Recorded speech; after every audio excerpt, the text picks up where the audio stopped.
Okay. So this is assignment brief for SSF1093 Statistics for Social Sciences. What I'm going to do today is I'm going to walk you through your group assignment, which we all know that it carries 30% of your total course mark, right? So please pay close attention to this project, right? Because we know that this project help you apply everything that you have learned in this course, from designing your survey, from collecting your data, analyzing your data in SPSS, and also to writing a proper research report, right? So all the information about the group assignment can be retrieved through the ELIP page, which is here, right? Which is here. Everything I have appended onto the ELIP page, right? And another thing that I need you to be aware of is the important dates and the submission details for your group assignment. Please take note of these three important dates, right? The first date that you need to take note is regarding the group SPSS dataset submission, which is due on week 6, right? 12 November, 12 November, right? At 11:59. So meaning you have to upload your grouping, your individual grouping, bukan individual grouping, your group SPSS dataset through ELIP. The group leader have to upload the SPSS dataset using ELIP, right? Meaning all the data that you have collected through ataupun using your questionnaire, you have to key those data into SPSS dataset, right? So you have 5 group members in the group. You have to sit together and key in the data into your SPSS file, all right? And send the SPSS file using ELIP, right? And next, what you should do is you have to wait for the SPSS master dataset, right? So the distribution of SPSS master dataset will be done by the respective lecturer lah, right? This you may expect the SPSS master dataset to be distributed by 17th November, right? We will send the SPSS master dataset using ELIP lah, right? So you will be using the SPSS master dataset for your report submission. Jangan guna the SPSS dataset that you use for that you keyed in for your group itu tadi. Jangan guna yang itu. Guna yang master dataset yang besar itu. Right? The one that I will send on 17th November, okay? And then another important date that you have to be aware of is your final report submission date, which is on week 12, 22 December, right? 22 December. You may submit the report via ELIP lah, right? The deadline 11:59 p.m. Okay, so 3 dates that you have to be aware of. Okay, what are the things that you have to print out? Okay, if you read through, and then I have included the instructions for the assignment. Okay, read through the instruction. Okay, we know that you have registered your grouping, your assignment, your group assignment registration. You have done that, right? Each group have to have maximum 5 members, right? 5 members. Okay, so the data collection and data entry, what you should do, each of you guys have to recruit 5 respondents. Tak perlu nak cari 15 orang untuk seorang pelajar ke, tak perlu. We only require each of you individually. Setiap pelajar perlu cari 5 respondent. Itu sahaja. Alright, so specific for our class, right, I have 2 groupings here, right, group 1 and group 2. Group 1, right, I need my students for group 1 to get respondents from these 2 faculties, right, from Faculty of Education, Language and Communication, and also from Faculty of Engineering. Meaning, for group 1, they have to find respondents daripada faculty ini. Say, seorang pelajar saya perlu cari 5 respondents. Right? So, macam mana dia punya dia punya komposisi respondent itu? Maybe you can get 3 from education, 2 from engineering. Or vice versa. Mungkin you ambil 2 daripada engineering, 3 daripada education. Okay, alright. So itu. And then next about the respondents itu, I don't want you to find semua perempuan. Tak boleh. You have to vary. Okay, you have to vary the selection lah of your respondents. Maybe 3 perempuan, 2 lelaki, 2 perempuan, 3 lelaki, something like that. Okay, and I don't want you to find semua tahun 1, tak boleh. Okay, diversify. You have to find berapa orang, seorang tahun 1 ke, 2 orang dua orang tahun 2 ke, another 2 orang tahun 3 ke, something like that. You have to diversify. Okay, the specific number of the categories of respondents itu saya tak kisahlah. Cuma yang penting the gender dia mesti either 2 lelaki 3 perempuan, 3 lelaki 2 perempuan, whatever, right? And you have to make sure you have a diverse respondents punya categories lah as your respondents. Okay, that is for group 1. How about group 2? Group 2, you have to get students from Faculty of Cognitive Sciences and Human Development, FSKPM,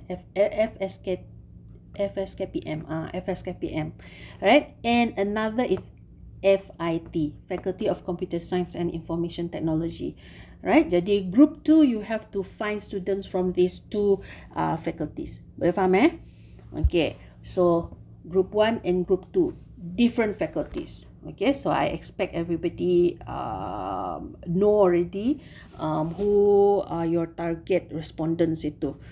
Alright?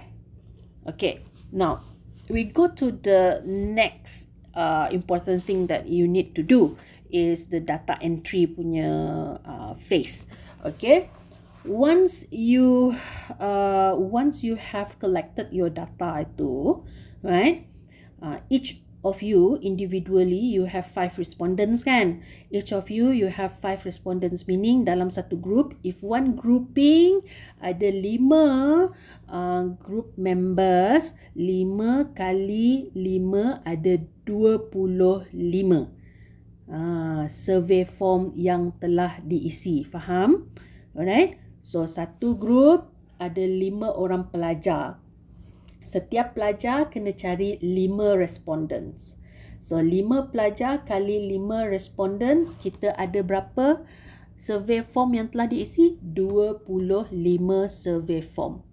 So what you should do with this 25 survey form is that you have to sit together in the group and you have to transfer the data from the survey form into the SPSS template.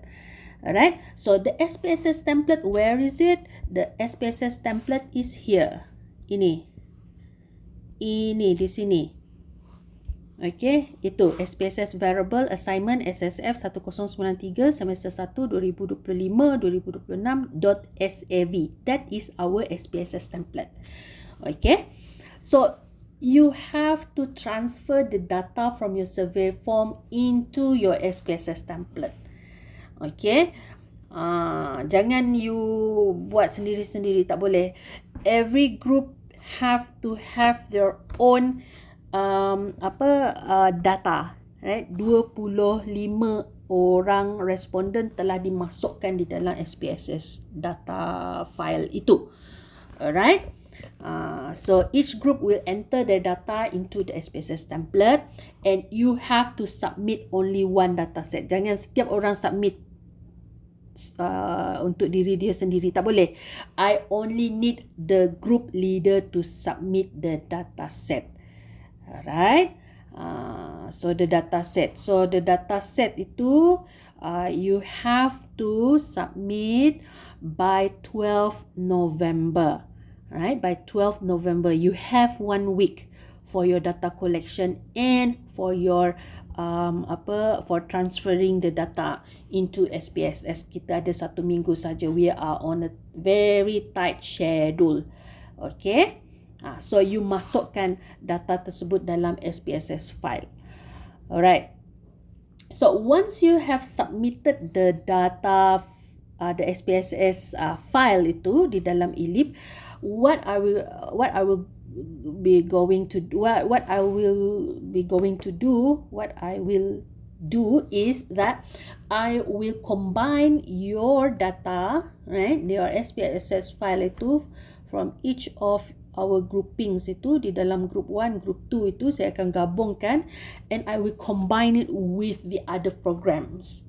Right, the other programs, kita ada banyak program yang terlibat, right? We have grouping from Dr. Haslina's group, Christopher, Cik Siti Khatijah and also Dr. Tashini. So we will expect lots of data. Kita akan dalam 1,000 lebih, nak dekat 2,000 data yang kita ada, right? So I will combine everything and we will be using the master data set. Master data set ini dia combine semua 1,000 lebih 2,000 itu, right, for your data analysis. So the master data set will be used for your report writing nanti.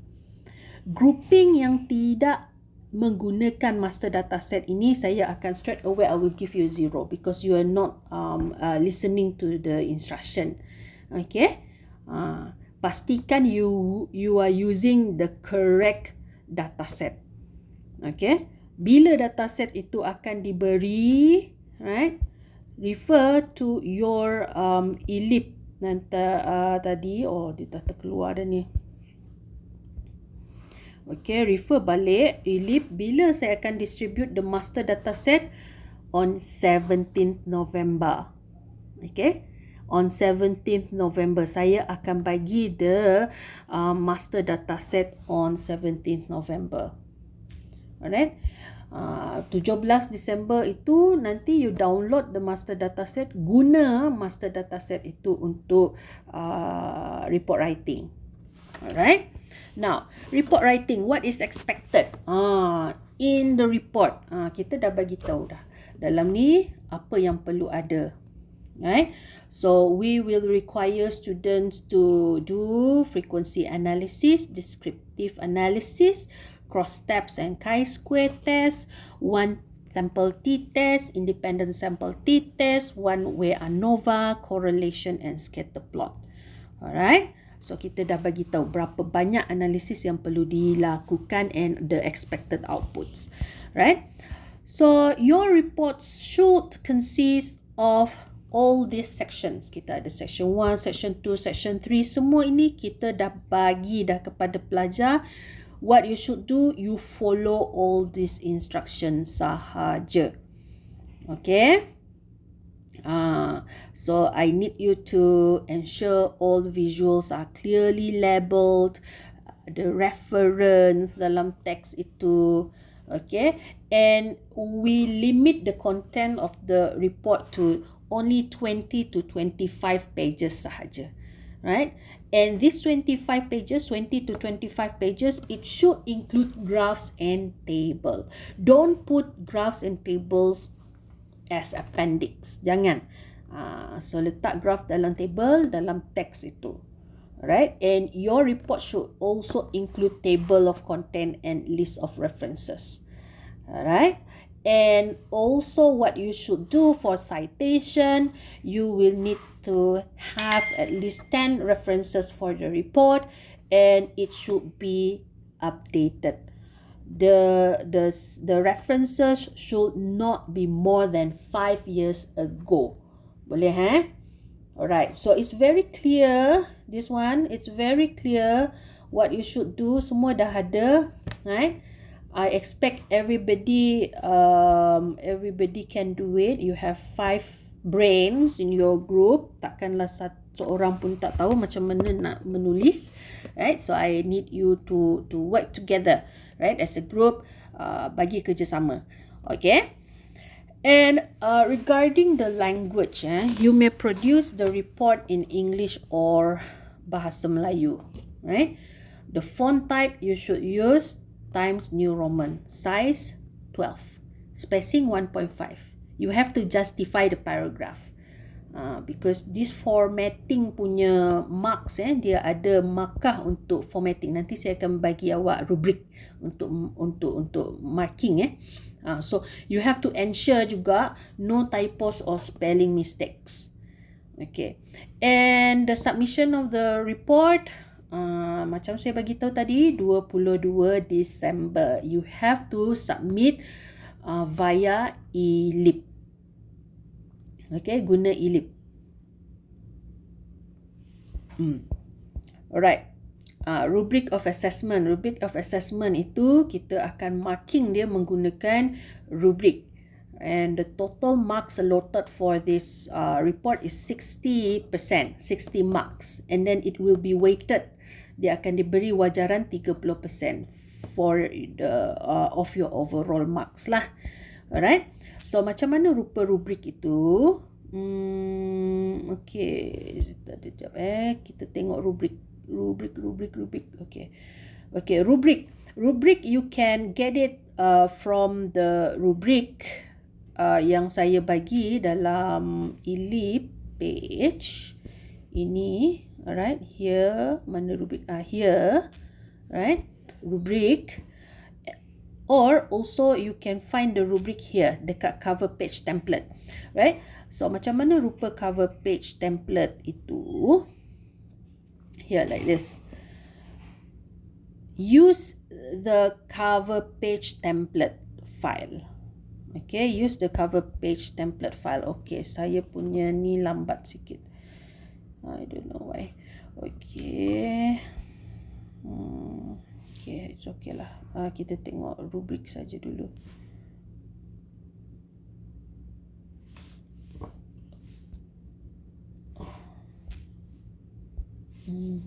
Cover page.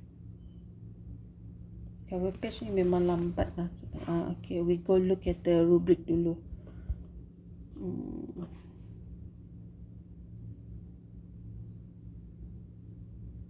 Oh, lambat dia loading. Okay. Okay,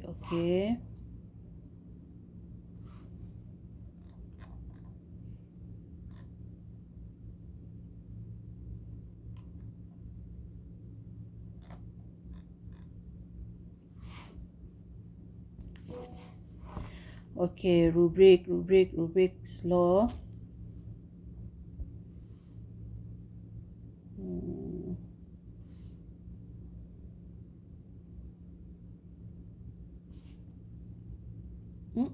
Tak boleh.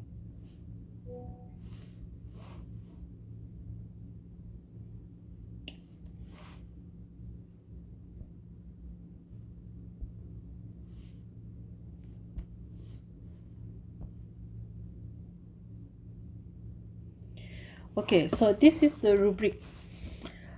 As long as you follow the rubric, you can get the mark lah. allotted for each of these components tadi, right? So the introduction, if you have a very clear background, right, and you have stated the objectives, right, that align with the study, then you can easily get 2 marks, right? Remember that I said about formatting ini formatting berapa markah? 6. Maka dia agak tinggi format, language and references. So you have to ensure you have a logical flow of writing and the correct grammar, and also the APA referencing you have to follow. Apa requirement tadi? 5 tahun yang terkini. Okay, and also you have to follow the APA referencing juga 10 references, and it has to be consistent with the theme of your topic. So yeah, so you will get 6 mark.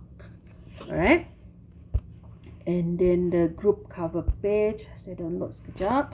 Okay, the group cover page, it looks like this, right? So kita akan ada rubrik di atas, di depan, followed by the cover page, right? Use this cover page for your report. Okay, betulkanlah dalam ni apa FSSH UW631, what is the program code, and then group assignment, my name, right, lecturer, my name, and then your name bawah ni together with metric numbers, right? Don't forget to include each of your group members itu, right? And then followed by all the required information dekat bawah ni, right? The table of content lah, lepas tu the introduction lah, apa-apa semualah.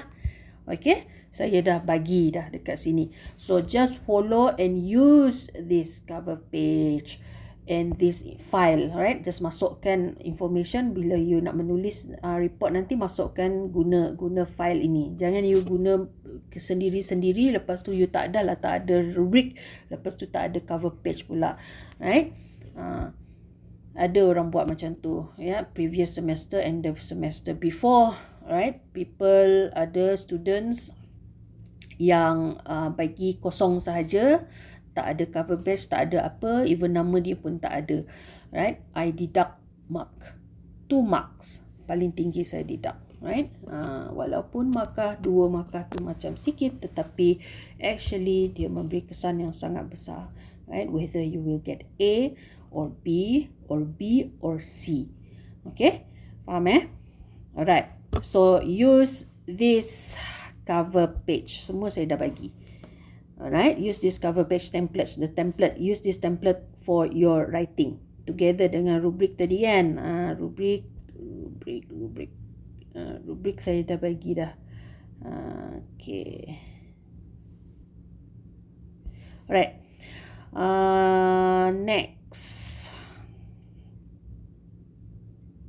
Next is the questionnaire. Okay, you will notice that in our ELIP page we have another very important file, which is the questionnaire file. What you should do with the questionnaire file, I expect everybody to print out the PDF file, the questionnaire file itu, right? Print 5. Kenapa 5? Sebab each of you have to find respondents, 5 orang respondents. So print 5, right? So once you printed that, right, you will notice that on the first page itu kita ada information regarding the survey, right? Which is apa topik kita? The topic is the impact of social media usage. On what? On academic focus. Among what? Among siapa? Undergraduate students. Meaning your respondents nanti should include the undergraduate students. Jangan you pergi pandai-pandai pergi survey postgraduates. Okay? Just focus undergraduate students in Unimas. Jadi you can imagine already the population apa? The population all undergraduate students in Unimas. That's why if you notice in our instruction tadi, it includes every faculties in the Unimas. Okay, it includes FETS lah, FEB lah, semualah kan. Engineering lah, FIT lah kan. It includes every single faculties in UNIMAS, because we can imagine already through the topic we are interested on apa on researching undergraduate students in UNIMAS. That is our population. Okay, our population. So kita ambil sampel lah berapa persen tadi kan. Alright. Okay, so kita nak tengok impact social media usage on academic focus.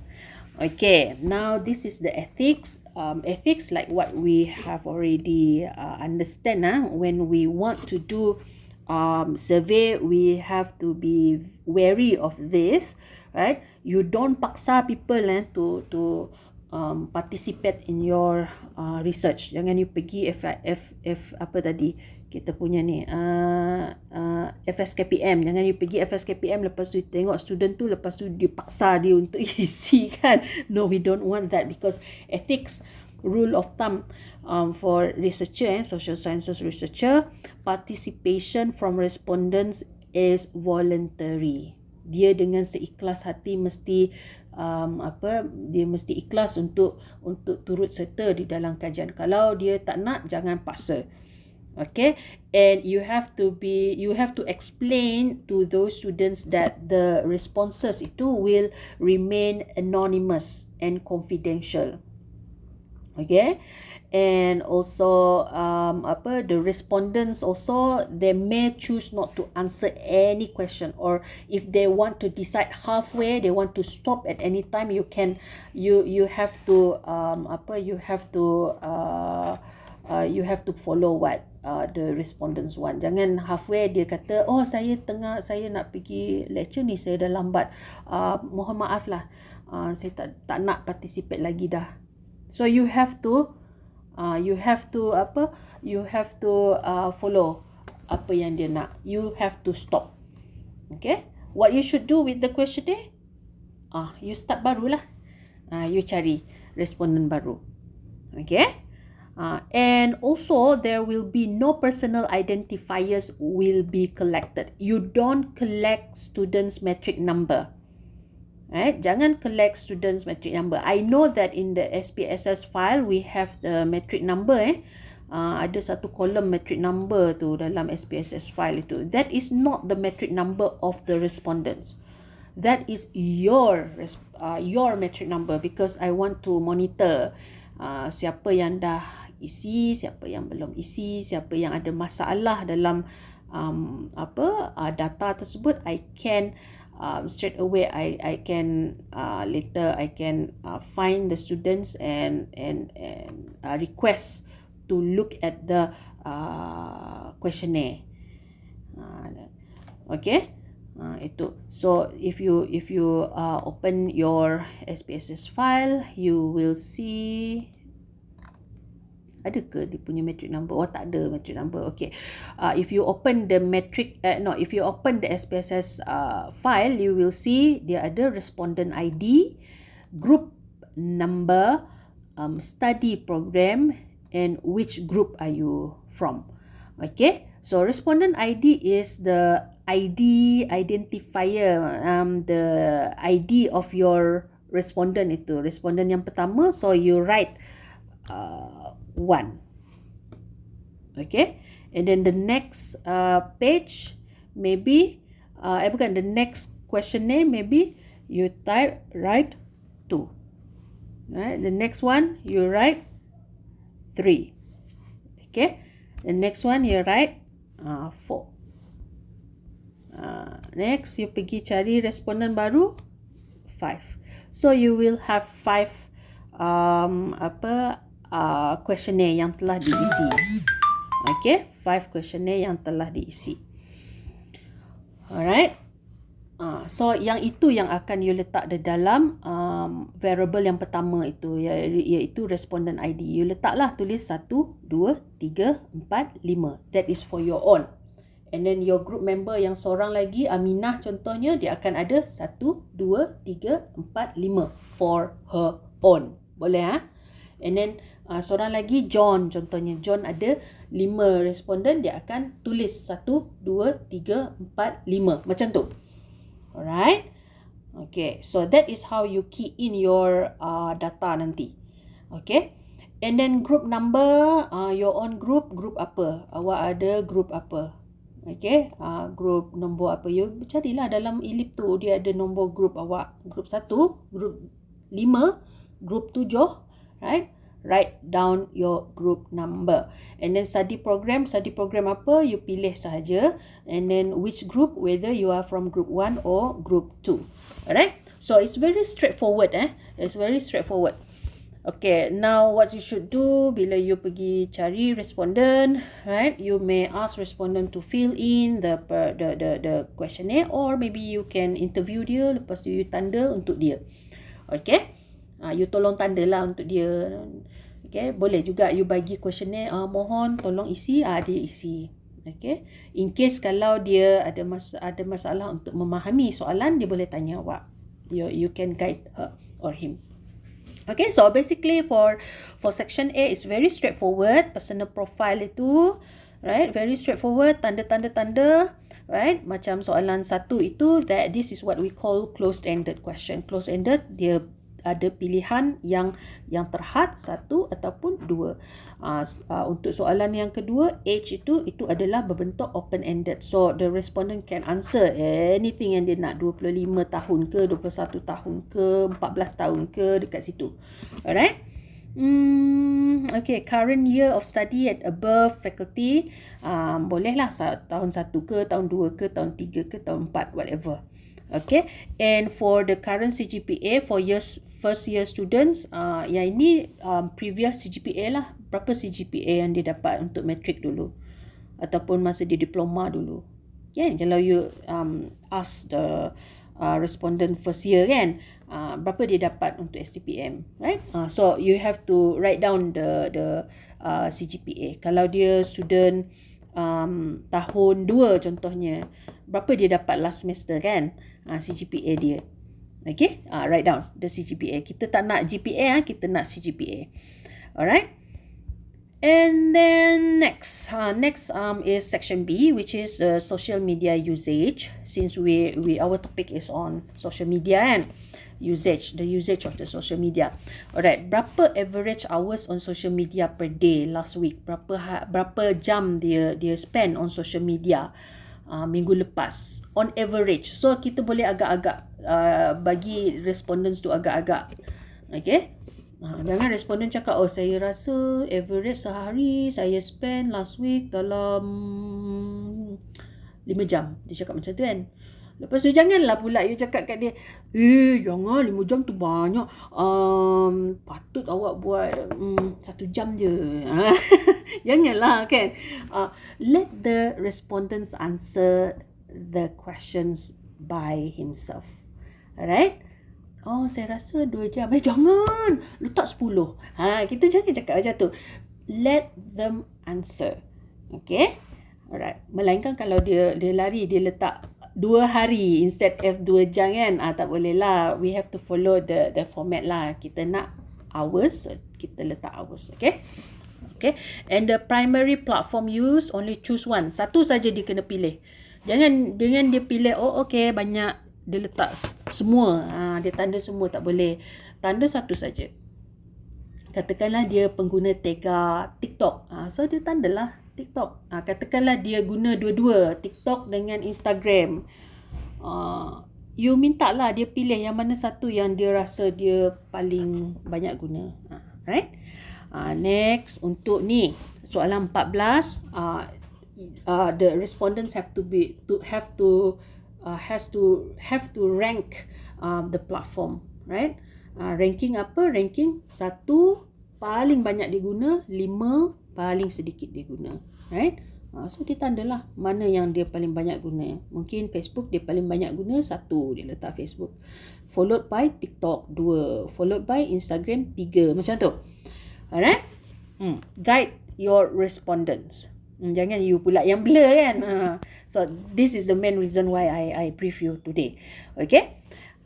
And then the primary purpose of using social media, pilih satu sahaja, jangan pilih banyak. Pilih satu. Okay. Typical session length bila guna social media sebelum ada break. Maksudnya bila kita guna social media lama-lama, right? Berapa lama kita akan spend untuk menggunakan social media tu sebelum kita berhenti guna sekejap untuk kita berehatkan mata, tengok sekeliling. Okay? Itu. Right? Contoh kalau social media, you scroll social media TikTok contohnya dalam masa 2 jam contoh kan. Berapa typically masa yang you spend untuk scroll TikTok itu sebelum awak berhenti dan tutup mata sekejap, ataupun awak berhenti untuk awak minum air sekejap kan.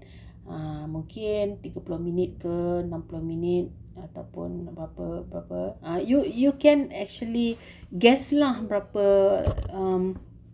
lama you akan guna sebelum you berhenti berjalan sekejap ke kan, berdiri sekejap ke selepas you scroll kan. Berapa minit tu yang you dah guna. Okay. And then soalan 17, late night social media use after 12 am, tengah malam, after midnight, right, last week. Berapa hari yang you guna untuk you scroll social media selepas pukul 12 malam. Contoh, you tanyalah, kalau saya spend scroll social media selepas pukul 12 malam, selalunya saya buat masa hujung minggu, Sabtu dan Ahad sahaja. So Sabtu dan Ahad saja you pilih 1 to 2 days. So maksudnya Sabtu satu hari, Ahad satu hari. So 2 hari. 2 hari saya akan guna untuk scrolling buat late night social media use.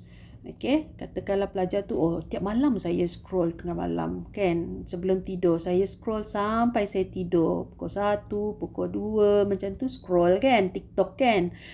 Tiap malam dia cakap. Kalau tiap malam, every day, you tanda every day. Okay, boleh faham tak? Boleh faham Kalau ada soalan, tanya saya.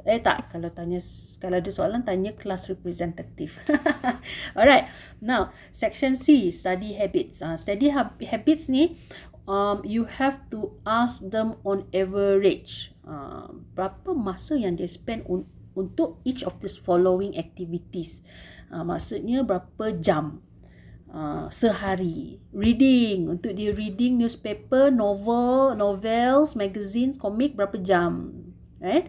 Mungkin dia suka baca manga ataupun manhwa kan. So dia spend berapa jam? 2 jam average. Setiap hari dia baca kan, sebab dia suka kan. So 2 jam, letaklah 2 jam, right? Macam tu. Journals kan, journals malas sikit nak baca kan.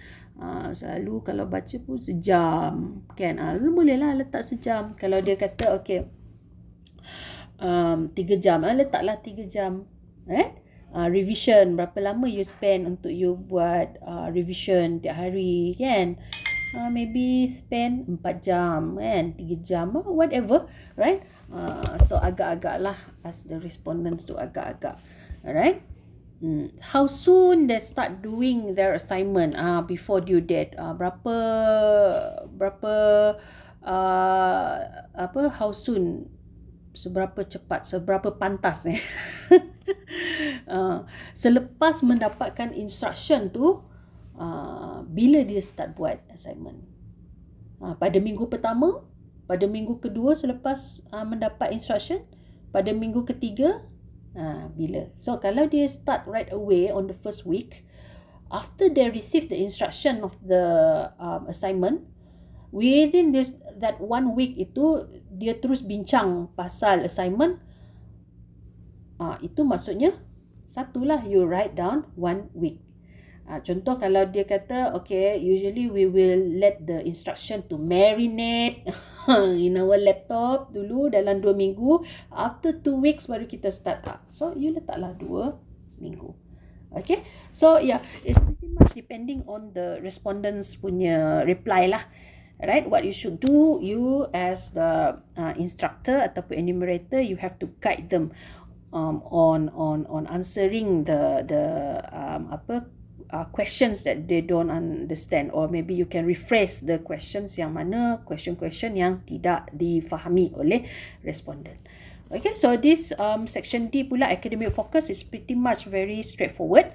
Alright, just state whether you strongly agree ke disagree ke, right? Strongly agree ke, kan? Based on these berapa 6 statements. Okay, and then on the last question is the statement from the respondents itself, right? Apa pendapat dia, apa yang membantu dia untuk fokus apabila dia menggunakan digital devices dia, right? Makan berhasiat ke, right? Ataupun apa, dia set timer ke, kan? Alright, okay, so yeah, that's all for your questionnaire tu, right? If you have any question regarding the group assignment, do please let me know, right? I think if you read through the instruction, it's pretty much straightforward. It's very straightforward. Discuss together with your friends and your group members and do things together lah.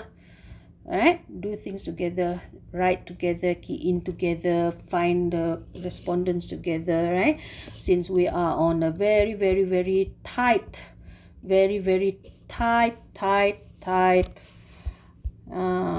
ni deadline. Okay, kita tak ada midterm break, direct sahaja. Selepas minggu ke-7 terus minggu ke-8, selepas minggu ke-8 terus minggu ke-9. Alright, so today is week berapa ni? Week 5 kan? So beware. Sekarang ni minggu ke-5, minggu depan dan minggu ke-6 deadline for your SPSS dataset submission. Minggu yang seterusnya dah minggu ke-7, which is you have to wait for the master dataset. Once you get the master dataset, then you can write your report.